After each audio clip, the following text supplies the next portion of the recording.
Now, faith is being sure of what we hope for and certain of what we do not see. This is what the ancients were commended for. By faith, we understand that the universe was formed by God's command, so that what is seen was not made out of what was visible. By faith, Abel offered God a better sacrifice than Cain did. By faith, he was commended as a righteous man, and when God spoke well of his offerings. And by faith, he still speaks, even though he is dead. And by faith, Enoch was taken from this life so that he did not experience death. He could not be found because God had taken him away. Before he was taken, he was commended as one who pleased God.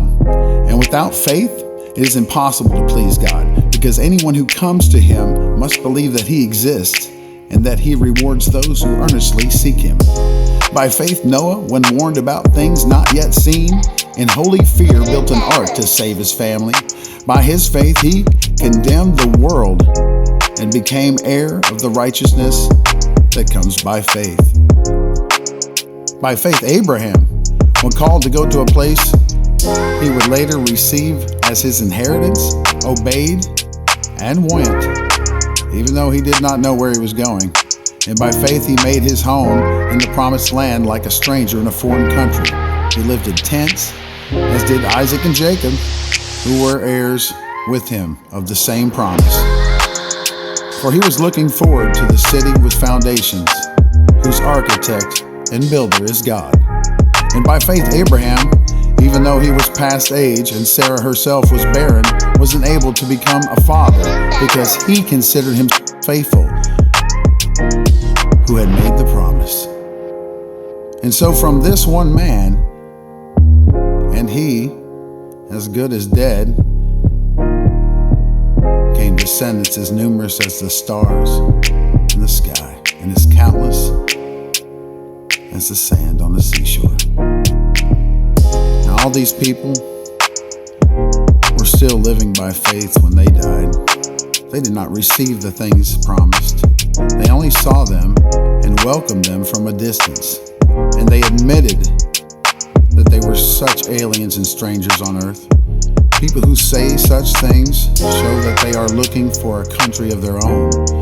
If they had been thinking of the country that they had left, they would have had an opportunity to return. Instead, they were looking for a better country, a heavenly one. Therefore, God is not ashamed to be called their God, for he has prepared a city for them. And by faith, Abraham, when God tested him, offered Isaac as a sacrifice.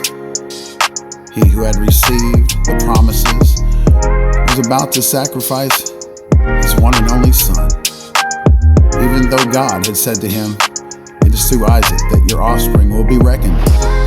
Abraham reasoned that God could raise the dead, and figuratively speaking, he did receive Isaac back from the dead. By faith, Isaac blessed Jacob and Esau in regard to the future.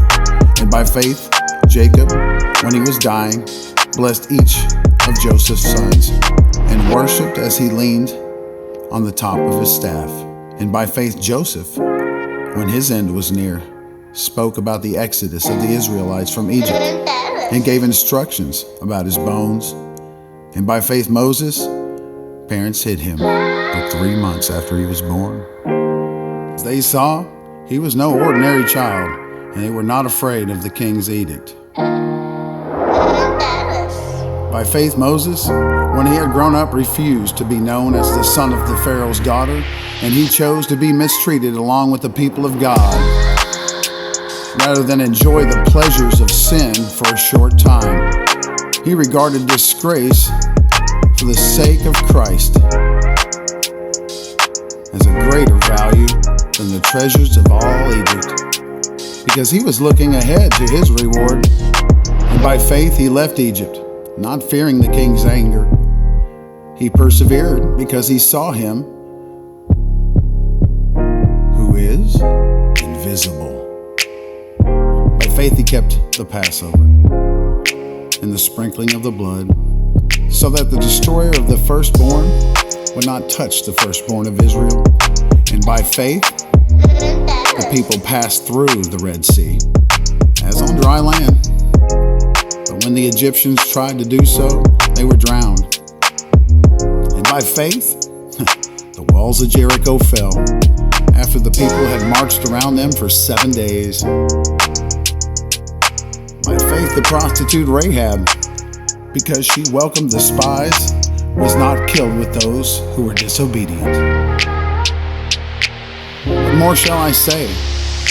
I do not have time to tell you about Gideon, Barak, Samson, Jephthah, David, Samuel, and the prophets, who through faith conquered kingdoms and administered justice and gained what was promised, who shut the mouths of lions and quenched the fury of flames and escaped the edge of the sword, whose weaknesses were turned into strengths, and who became powerful in battle and routed foreign armies. Women received back their dead, raised to life again. Others were tortured and refused to be released, so that they might gain a better resurrection. Some faced jeers and flogging, while still others were chained and put in prison. They were stoned, and they were sawed in two. They were put to death by the sword, and they went about in sheepskins and goatskins, destitute, persecuted, and mistreated. And the world was not worthy of them, and they wandered in deserts and mountains, and in the caves and the holes in the ground. These were all commended for their faith, yet none of them received what had been promised. God had planned something better for us, so that only together with us would they be made perfect.